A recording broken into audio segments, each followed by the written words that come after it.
L'atmosphère étouffante de la réunion de crise chez Sterling Dynamics était lourde d'une crainte tacite. Puis, la main innocente d'une enfant brisa la tension. Elisa, 8 ans, fille de Gwendoline, PDG, s'empara du tableau blanc immaculé, le recouvrant d'une cascade d'équations qui laissa même les ingénieurs les plus chevronnés bouche bée. « Qui diable t'a appris ça ?» demanda Gwendoline, sa voix un murmure tendu. Elisa, les yeux baissés, murmura « Monsieur Ben. » D'en bas. Le sang sembla se retirer de la pièce. Ben. Qui? L'esprit de Gwendoline s'affola. Elle n'avait autorisé aucun tutorat. À la périphérie de sa vision, près de l'entrée arrière, une silhouette bougea, un homme vêtu d'un uniforme de concierge délavé et mal ajusté, une serpillière toujours à la main, qui leva alors le regard, croisant le sien avec une franchise troublante. Qui était Benjamin Collier? Et pourquoi Elisa, habituellement si réservée, lui faisait-elle une confiance implicite? La question qui transperça le plus vivement Gwendoline était: comment un simple agent d'entretien pouvait-il comprendre l'algorithme même contre lequel son équipe d'ingénieurs à $1 million se battait depuis des semaines? La vie de Gwendoline était une symphonie de précision, chaque note parfaitement orchestrée.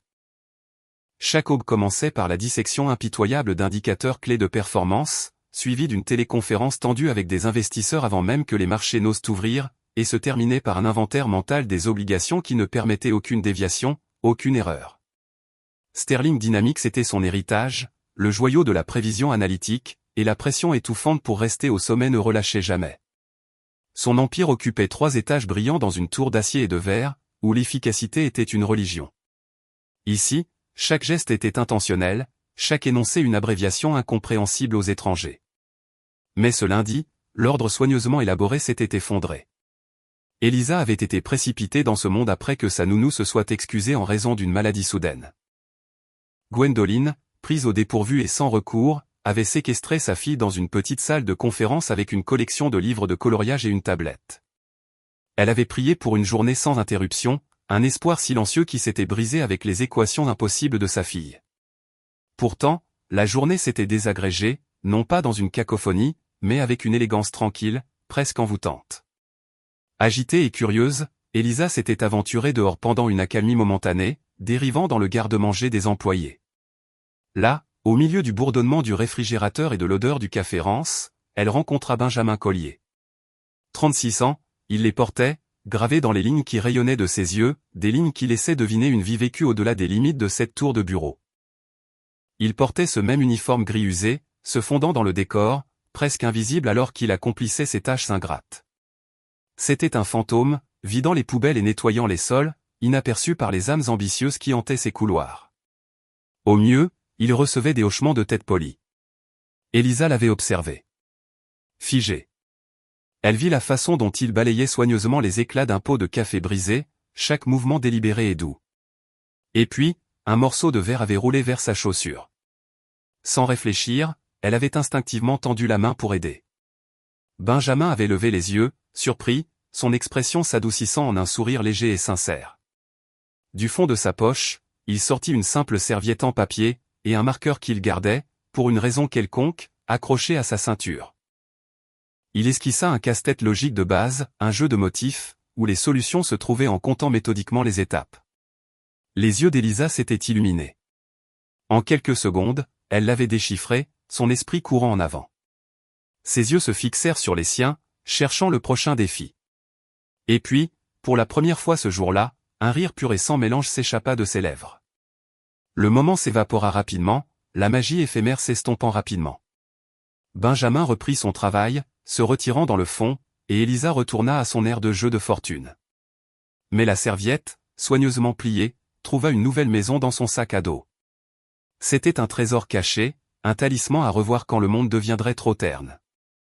Aucun d'eux n'aurait pu concevoir que ce bref et innocent échange avait planté une graine.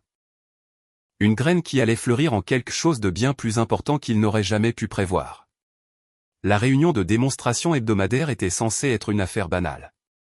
Gavin Blake, le directeur de la technologie, l'avait orchestrée pour présenter la dernière itération de leur algorithme de prévision révolutionnaire à un groupe restreint de partenaires gouvernementaux potentiels. Cette plateforme promettait de prédire les schémas de risque sur les marchés financiers, fournissant aux institutions la clairvoyance nécessaire pour prévenir des milliards de pertes. Elle était censée être le summum de la réussite de Sterling Dynamics. Mais maintenant, les chiffres dansaient moqueusement sur l'écran, défiant la logique, crachant un chaos de prédictions. Le visage de Gavin, habituellement un masque impénétrable de détachement professionnel, se crispa alors qu'il ajustait frénétiquement les paramètres, désespéré de reprendre le contrôle du système en fuite. Elisa, reléguée dans un coin tranquille, avait presque oublié la tablette dans ses bras. Et elle regarda avec une intensité qui fit bouger les adultes mal à l'aise. Lorsque les projections clignotèrent une fois de plus, crachant une nouvelle vague d'anomalies, elle se leva. Une petite silhouette déterminée se dirigeant vers le tableau blanc immaculé. Avant que quiconque ne puisse réagir, sa main bougea avec une rapidité surprenante, le marqueur un flou contre la surface blanche. Son écriture était loin d'être élégante, des lettres maladroites et inégales, mais les mathématiques étaient indéniables. Elle décrivait une méthode sophistiquée pour isoler le bruit extrême dans les données, une transformation complexe qui réduirait la marge d'erreur en recalibrant de manière experte les hypothèses de base. Le silence descendit, lourd et épais. Gavin fixa les équations, puis la petite enfant qui venait de résoudre avec désinvolture un problème qui avait tourmenté toute son équipe pendant des semaines. Une poussée d'émotions contradictoires traversa Gwendoline, fierté, incrédulité et une inquiétude lancinante. Elle savait que sa fille était intelligente, mais ceci était différent. C'était une profondeur de connaissance qui ne pouvait pas simplement jaillir de l'air.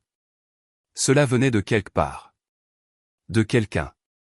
Gwendoline s'agenouilla à côté d'Elisa, sa voix soigneusement mesurée. « Où as-tu appris ça, ma chérie ?» La réponse d'Elisa fut innocente. « Monsieur Ben me l'a montré. Il explique les choses avec des serviettes. C'est logique quand il le fait. » Le ton obséquieux et mécanique d'Harold Jenkins, le responsable des installations, coupa le silence stupéfait. Son visage était un masque d'indignation outragée. « Madame, je dois m'y opposer. Il est strictement interdit au personnel d'entretien d'interagir avec les clients ou les membres de la famille de la direction. Il s'agit d'une violation flagrante de la politique de l'entreprise, et d'une question très préoccupante. » Gwendoline sentit le regard scrutateur des investisseurs se fixer sur elle. Elle rassembla chaque once de son sang-froid soigneusement cultivé, se forçant à projeter un vernis de calme face à cette tempête qui se préparait. Un hochement de tête brusque. « Cela sera traité en interne, Harold. » « Merci. » Mais sous la surface, une émotion longtemps dormante s'était réveillée en elle, l'incertitude. 1 heure plus tard, Gwendoline trouva Benjamin dans la salle de stockage caverneuse du sous-sol. Il était en train de réapprovisionner méticuleusement les produits chimiques de nettoyage, chaque mouvement étant précis et calme. Elle s'arrêta dans l'encadrement de la porte, croisant les bras, essayant de convoquer la présence imposante qu'elle exerçait si facilement dans les échelons supérieurs du bâtiment. Pourtant, il y avait quelque chose dans son calme qui l'ébranlait. « Avez-vous donné des cours de mathématiques à ma fille ?» demanda-t-elle finalement. Benjamin se tourna, rencontrant son regard directement, sans sourciller. « J'ai répondu à ces questions, mademoiselle. Il y a une différence, vous ne trouvez pas ?» Il posa la bouteille qu'il tenait.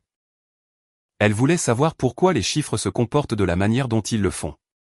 Je lui ai simplement montré les schémas. Elle a fait le reste.